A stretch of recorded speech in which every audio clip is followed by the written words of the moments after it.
প্রিয় বন্ধুরা, আজ আমি পাশাঙ্কুশা বা পাপাঙ্কুশা একাদশীর মাহাত্ম্য বলবো। তার আগে ব্রত পালনের নিয়ম, ব্রতের মাহাত্ম্য ও পালনের ব্যবস্থা সম্বন্ধে দু একটি কথাও বলবো। নমো ভগবতে তস্মৈ যস্য প্রিয়তমা তিথি একাদশী দ্বাদশী চ সর্বা ইষ্টপ্রদা নিনাম। হে কৃষ্ণ করুণা সিন্ধু দীনবন্ধু জগৎপতে গোপেশ গোপিতাকান্ত রাধাকান্ত নমস্তুতে। একাদশী ও দ্বাদশী এই দুই তিথি ভগবান শ্রী গোবিন্দের পরম প্রিয়। একাদশী ব্রত ভক্তি সহকারে পালন করলে সকল যজ্ঞের ফল লাভ হয়। সূর্য ভক্ত, কালী ভক্ত, শিব ভক্ত এবং গণেশের ভক্তগণই এই একাদশী ব্রত পালন করেন। ব্রহ্ম হত্যাদি যত উৎকট পাপ একাদশী দিনে অন্নকে আশ্রয় করে, তাই অন্ন ভোজনের শরীরে পাপ প্রবেশ করে। মনুষ্য জীবনের চারটি আশ্রম: ব্রহ্মচর্য, গার্হস্থ্য, বানপ্রস্থ, সন্ন্যাস। একাদশীর দিনে অন্ন ভোজন করলে তার দ্বারা গোমাংস ভক্ষণ স্বরূপ হয়, সেই পাপে নরকে গতি হয় তার। ব্রহ্মঘাতী, সরাপায়ী, চোর কিংবা গুরুপত্নীগামীর মতো মহাপাপী শাস্ত্রে প্রায়শ্চিত্তের বিধান রয়েছে।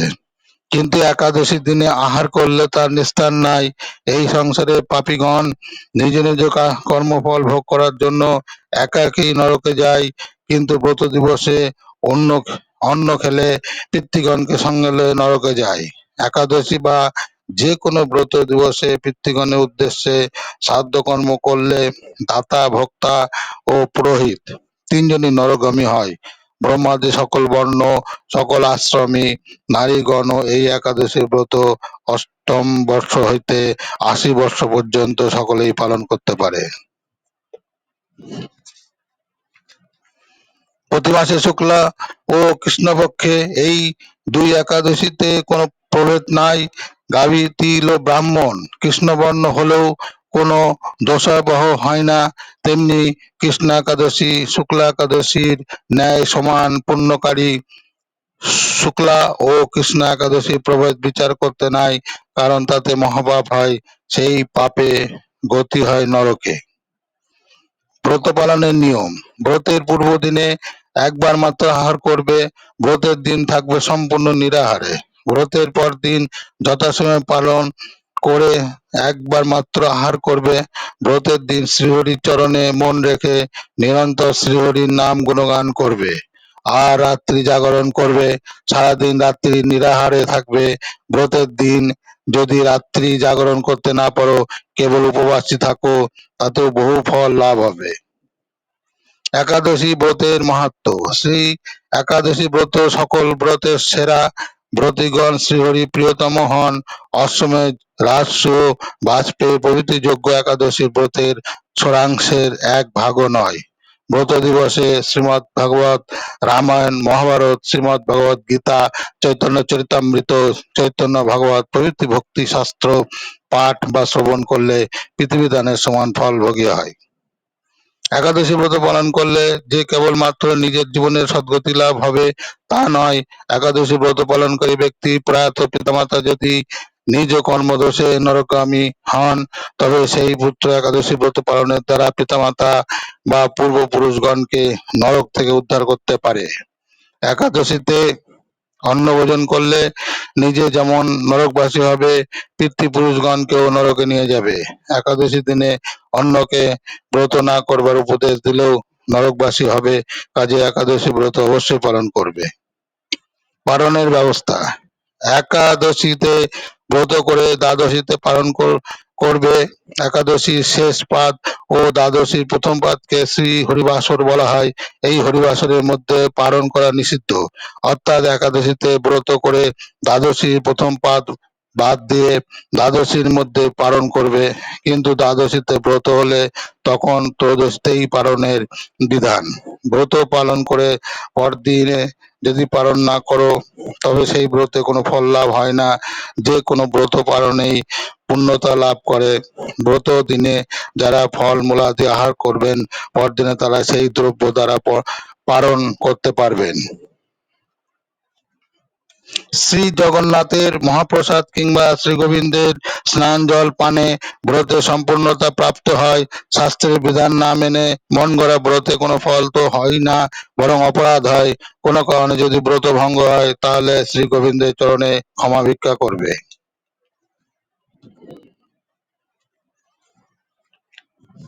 আচ্ছা, তাহলে এবার বলা যাক শ্রী পাপাঙ্কুশা একাদশীর মাহাত্ম্য। এই একাদশী ব্রতের কথা ব্রহ্ম বৈবর্ত পুরাণে বর্ণিত রয়েছে। মহারাজ যুধিষ্ঠিরের প্রশ্নের উত্তরে শ্রীকৃষ্ণ বললেন, আশ্বিনের শুক্লপক্ষের একাদশীর নাম পাশাঙ্কুশা বা পাপাঙ্কুশা। সকল পাপ হরণ করতে সমর্থ। ভক্তি ভরে পদ্মনাভকে পূজা করলে সকল অভীষ্ট পূর্ণ হয়।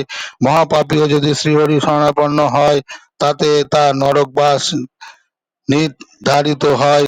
শত শত রাষ্ট্র অশ্বমেধ বাজপেয়ী যজ্ঞ, বহু তীর্থ সেবা প্রভৃতি সকল কর্মের যত ফল লাভ হয়, একাদশীর ব্রতের তার সরাংশও নয়। পদ্মনাভের প্রিয় এই একাদশী ব্রত সকল ব্রতের সেরা। যে পাপাঙ্কুশা ব্রত বর্জিত হয়ে দেহ ধর্মের আচরণ করে তার দেহে গুরুতর পাপের আশ্রয় হয়। এই ব্রত সকল পাপের অঙ্কুশ, তাই এই একাদশীর নাম পাপাঙ্কুশা। পিতৃকুল, মাতৃকুল ও পত্নীর কুলের এই ব্রতের প্রভাবে 10 পুরুষ মুক্ত হয়।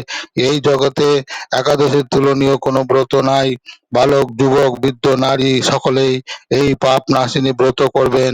সোনা, রূপা, তিল, যুগল পাদুকা, গাভী, ভূমি, ছত্র, বস্ত্র, জল সৎপাত্রে দানের দ্বারাই যমের ভবনে যেতে হয় না। রাত্রি জাগরণ উপবাসে দিব্য গতি লাভ হয়। একাদশী ব্রতকে যদি তুচ্ছ জ্ঞান করে সে জীবন্মৃত। শ্রদ্ধায় একাদশী ব্রত পালন করলে ইহ জন্মে কৃষ্ণ ভক্তি লাভ হয় আর সর্বব্যাধি বর্জিত হয়। কোনো সৎকর্ম সাধনে অর্থের অভাব হয় না। এই একাদশী হতে বৈষ্ণবগণ দামোদর ব্রত পালন করেন। এই ব্রতে সকল প্রকার ভোগ বর্জন করে হৌস্য আহার, ভূমিতে শয়ন, ব্রহ্মচর্য পালন, সাধুসঙ্গ, সৎগ্রন্থ পাঠ ও শ্রবণ করে 1 মাস ব্যাপী নিত্য দামোদরাষ্টক পাঠ করবেন। এই ব্রত অক্টোবর মাসের 3 তারিখে শুক্রবার এবং পালন করবার সময় 4 অক্টোবর শনিবার, পালনের সময় 5টা 29 থেকে 9টা 26-এর মধ্যে। তো এই ছিল আজকের ভিডিও। ভিডিওটি ভালো লাগলে অবশ্যই সাবস্ক্রাইব করবেন এবং শেয়ার ও কমেন্টস করবেন। আপনাদের চরণে আমার অসংখ্য প্রণাম রইল। শ্রীকৃষ্ণ